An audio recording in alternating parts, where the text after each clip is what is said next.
pops on, singing to that highway song. Got a little naive smile, the kind that drives you wild. Nothing like playing with fire, brings boy to life. Be with a fuse you light, you're good, you're dynamite.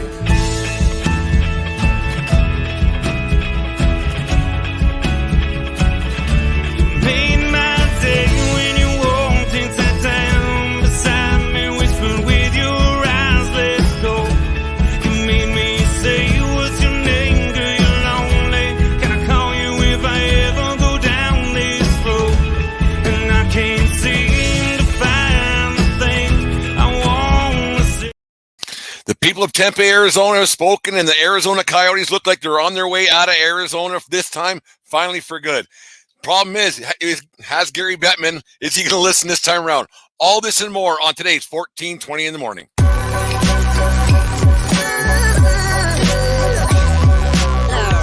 The following is a presentation of the Belly Up Sports Media Network.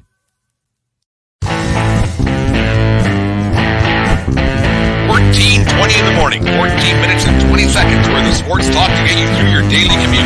Hot takes, recaps, best bets, and a little humor to get your day going in the right direction. Sit back, grab your coffee, and let's get into it. All right, 1420 in the morning for this 17th day of May, 2023. Today's show is brought to you by Righteous Felon Jerky, righteousfelon.com. Go to use promo code Belly Up at righteousfelon.com today for 15% off their craft beef jerky. They are the official supplier of beef jerky to the Belly Up Media Network, which we are very happy to be a part of. Also, thank you for making us a part of your morning each and every morning here at 1420 in the morning on Facebook Live and YouTube Live and everywhere else. And you guys know where you're listening to us, and people who listen later on the original, the podcast form of our show. Anyways, well, this finally might be the end of the Arizona, Phoenix, Tempe, whatever, Coyotes, whatever you want to call them. After 27 years of striving for mediocrity and rarely attaining it, it's been a pet project of Gary Bettman's for quite some time. Hasn't gone well for the Coyotes over the years. Gary Bettman's been trying to, he's a commitment to keep that franchise in the greater Phoenix area for a long time. It's been a failure from day one. Pretty much they've had more success getting people bankrupt than they've won playoff series. They've had 7 playoffs or 7 owners and 9 playoff appearances over the years. It hasn't been good. They've been here, they've been there, they've been everywhere. The latest embarrassment was when they played in the Mullet Arena at ASU this past year, the 5,000 seat arena. They've had more bankruptcies and playoff series wins. There's nearly many ownership changes as postseason appearances and the like. It has not been good. Last night, the people of Tempe, Arizona voted no to a new facility in the Tempe area right near the Sky Harbor airport. They said, no, we're done. We're not doing this. We're out. That's enough's enough. We don't need to be doing this anymore anyway, anyhow. It's a done deal now. So it looks like they're going to be leaving. Gary Bettman had a statement last night saying they were disappointed that the people of Tempe would not agree to an arena. They're going to meet with the ownership of the Phoenix Coyotes or Arizona Coyotes or whatever they're called this week, that they're going to be leaving and saying, see you later. So Bettman was going to still try to hold the lifeline out there for the people of Arizona who, to a person, haven't carried since day one. They've had some, when they were downtown Phoenix, they did get some good crowds out there. But then when they moved out to whatever town that was, they said that people weren't watching there.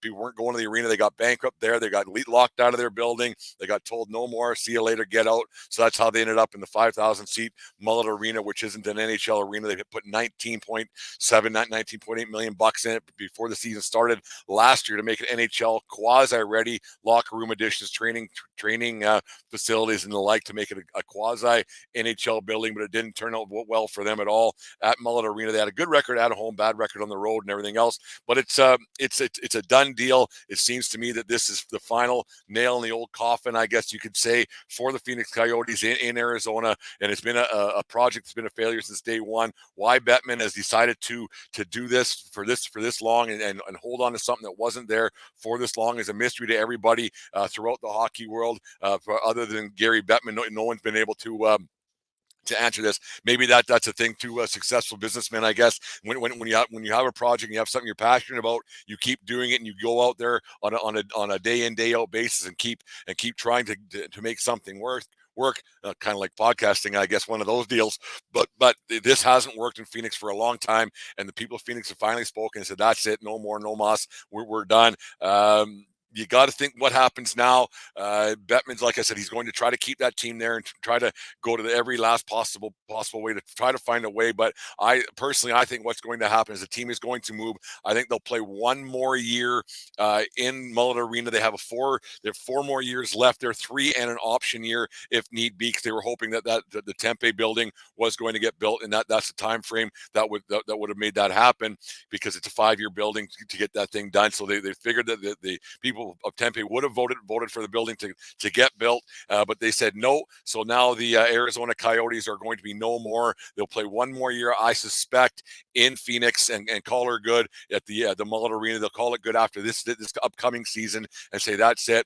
There's a couple options out there that they do have. The one option that everybody's been talking about for quite some time is to move into Houston, where the Rockets play, but the Rockets ownership isn't really that keen in owning a hockey team. They would rather just have a team that has they want another tenant in the building, but they don't want to own a hockey team with the expense that comes with it. But they also don't want to give up the dates, because the ownership of the Houston Rockets owns the building that the Rockets play in. So they just want all of the proceeds and all of the proceeds that come with having a hockey team, all the beer sales, all the parking and everything, all the perks that come with having a tenant in your building, like being a slum landlord, I guess is one way of putting it. Spend no money, but take it all in is what the ownership wants to do with the building in Houston. But lately the biggest rumor has been the move to the Utah, where the Utah Jazz play. They already have a building there that's got 14,000 seat arena. It's ready for hockey, and apparently the owner there has some pretty deep pockets. He's got a few $1 billion in the bank, and he can go and he said he's met with Gary Bettman in the last few weeks about getting an NHL team to the Utah area. Not a rich hockey tradition there. You got to talk about the Utah Golden, or I can't even remember what they were called back in when they were the Flames farm team back then. The Fighting Eagles, the Flying Eagles, or something it was called. I can't read. It doesn't much matter. But you think that might be a good move for the Phoenix Coyotes to go just over to Utah. State's right there. They can stay in the Central Division and the like, and have that rivalry still stay there, and have instant rivalry, obviously, with Colorado, a neighboring state right there. So that wouldn't hurt that team at all. Just moving into Utah, the building's ready to go. They would have a fan base. Hockey's not huge in Utah, but it wasn't obviously huge in Phoenix either. And it just hasn't worked there in Phoenix since day one. But moving to Utah makes complete sense. Could this be a situation where they just move overnight and do a Indianapolis Colts situation from years ago when the Baltimore just up and went with the Mayflower moving trucks, moved in and said, see you later? It wouldn't take much for the hockey team to move to Phoenix. I don't suspect that happening anytime soon. But if it could happen, I'm sure that lease agreement that the Coyotes do have with ASU and with the Mullet Arena, and however that all worked out, I think that would get ripped up by lawyers pretty quick if the ownership said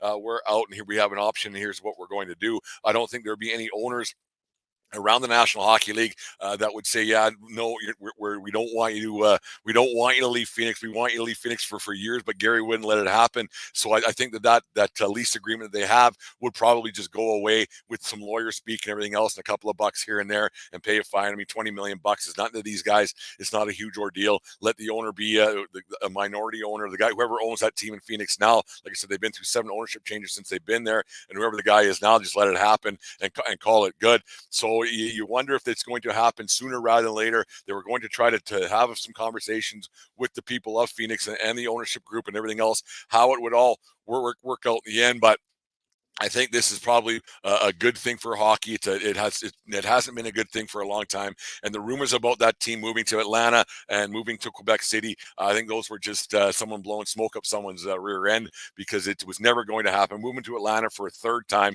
would have been a huge mistake. How that rumor even came about. First, you had the Atlanta Flames back in the 70s that didn't work out, and now they're the Calgary Flames, obviously.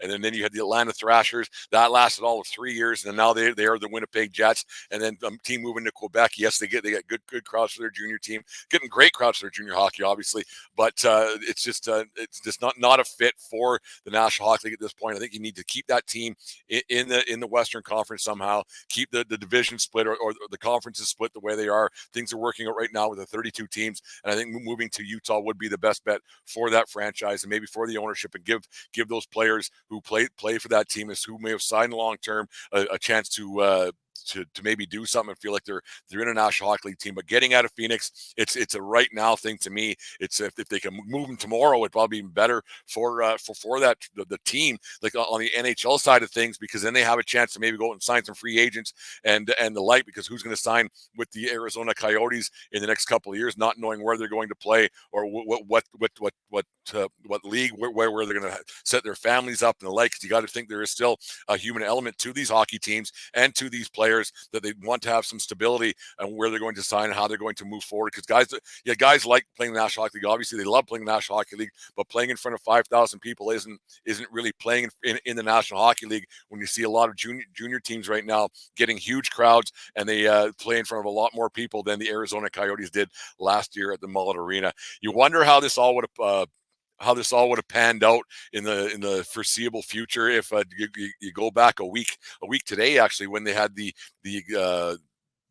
draft lottery, the Connor Bedard sweepstakes came around, and you wonder how this all would have panned out if Connor Bedard would have went to the Phoenix Coyotes or Arizona Coyotes. They keep calling them, what does it call them, the Utah Coyotes, or what the team would be. Who knows what they would call that franchise now? But you wonder how this all would have panned out if Connor Bedard would have ended up as an Arizona Coyote, if he would have ended up maybe being a Regina Pat for another year, or maybe gone overseas and played pro over there and not been part of this debacle that Gary Bettman created over the years. Because it's been a debacle since day one. It hasn't been good. It hasn't been a success by any means. Like, some guys love it. You wonder, like a Shane Doan kind of guy. He's been a legacy guy there since day one. He was one of the original guys that came over from Winnipeg. He set up shop in the area. His kid and on, I think, signed there and everything else. So you wonder if how this all would have played out if there would have been a kid like Austin Matthews, who grew up in the Phoenix area, and he's one of the best goal scorers in the National Hockey League right now. If he would have even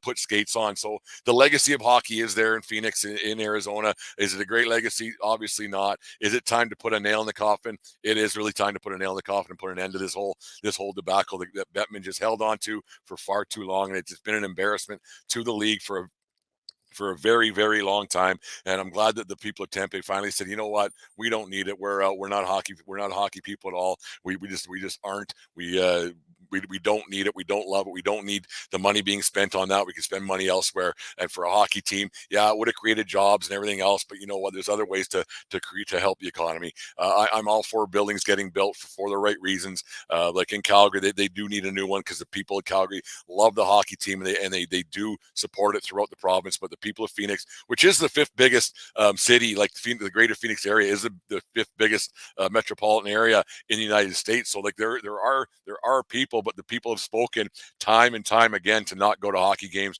They just don't care, and that's just the way it is. The university sports are huge there. Their football team draws good. Their basketball team draws good. Hockey's just not a thing that the people of Arizona to a person care about. And Gary, I think it's time that you finally listen to the people of Arizona and say, yeah, I was wrong. After all these years, we explored all our options. We did all we could to get this thing going in the right direction, but it didn't work for us, and it's just time to move on. Anyways, there's my rant for the day about the Arizona Coyotes. Hope that's the last time we have to talk about them, other than them putting the for sale sign up on the door, or the vacated the premises sign and see you later. We left. Hope that's the last time we hear about the Arizona Coyotes going. Make sure you guys, and like I said, make sure you guys go to righteousfelon.com and go to get some Righteous Felon jerky, the official supplier of beef jerky to Belly Up Sports Network, and use promo code Belly Up for 15% off their gourmet beef jerky today. Who do we got today for birthdays? And on this day in 1998, David Wells threw a perfect game versus the Minnesota Twins at Yankee Stadium in the Bronx. Legend has, it's not even a legend, this is a true story. Wells attended the Saturday Night Live after party and stayed a little later than expected. Got home around 5:30 in the morning. Got down to the ballpark. Was literally he was shaken, not stirred that morning. He was told by David Cohn to maybe go and hide a little bit, get out of harm's way, hide from Mr. Torrey. He was a little worse for wear from the party the night before. Lots of water, coffee, and gum, he said, and 10 trips to the can. Bad bullpen where he couldn't throw a strike. He said he started the game hungover like no other. He said, but anyways, the rest is history for Mr. David Wells as he threw the 15th perfect game in Major League Baseball history. The stat lines: no runs, no hits, nobody on, with 11 strikeouts. And Mr. David Wells kept the party going that night after the game. As he said, he went out and tied one on a little bit and got into her once again, and was out till 4 a.m. the next night, or that Sunday night, celebrating, painting knew the Big Apple all red and everything else. So on this day in 1998, David Wells with the perfect game. And there's Mr. Paul O'Neill catching the last out of the game for the perfect game. So kids, don't follow Mr. David Wells's footsteps, but he did it, and so can you. Never give up on your hopes and dreams. And happy birthday too, Pascual Perez, born on this day in 1957 in San Cristobal, Dominican Republic. Perez pitched for 11 years in the big leagues, Pittsburgh, Atlanta, Montreal, and the New York Yankees. 67-68 record, 3.44 ERA, 1,244 innings pitched. Best known for his eephus pitch that sometimes didn't go as hoped. A lot of times I remember trying that as a kid, the old eephus pitch. Died a horrific death, if I recall correctly. There was a robbery in his home, in his apartment in the Dominican, or his house in Dominican, where some burglars broke in and they busted his head open with a hammer. It's not really what you want to hear first thing in the morning, but that's one of those things that happened. Back in 2012, I think it was, when he was beaten by burglars. Yeah, he was beaten to death with a hammer. It's not a good way to start your day anyways here at 14:20 in the morning. Anyways, thank you very much for listening and watching today on YouTube and Facebook Live. And make sure you guys follow our show on Twitter and Instagram. We're trying to get there a little bit more, but also make sure you subscribe to our YouTube channel today by hitting that little button right down there. And also make sure you listen to the podcast, download it, talk to people about the show. We appreciate all the support we're getting. It's picking up steam once again. We had a little bit of a lull there. It happens every year. People get outside and don't have me in their ears. I don't blame you sometimes, but if you can keep listening to the show, be greatly appreciated. Also, go to our website and get yourself some 1420 merch. It's greatly appreciated for all the support that you give us throughout the day and each and every day here at 1420 World Headquarters. Anyways, as always, it doesn't matter where you are, it's who you're with. We will talk to you tomorrow. SeatGeek is the ticketing app for fans like the High Five Strangers guy. Game-winning interception. First down. Just a nice, solid tackle. If you're in arm's length, you will be swapping skin with this extra berth. You see, he knows SeatGeek got him a great deal on tickets, so he can focus on what he does best, smacking palms. SeatGeek handles the tickets to sports, concerts, and more, so fans can fan. You just listened to the 1420 Sports Bar Podcast. 4 beer with sports talk and a whole lot more. We are part of the Belly Up Media Network. Let's get into it.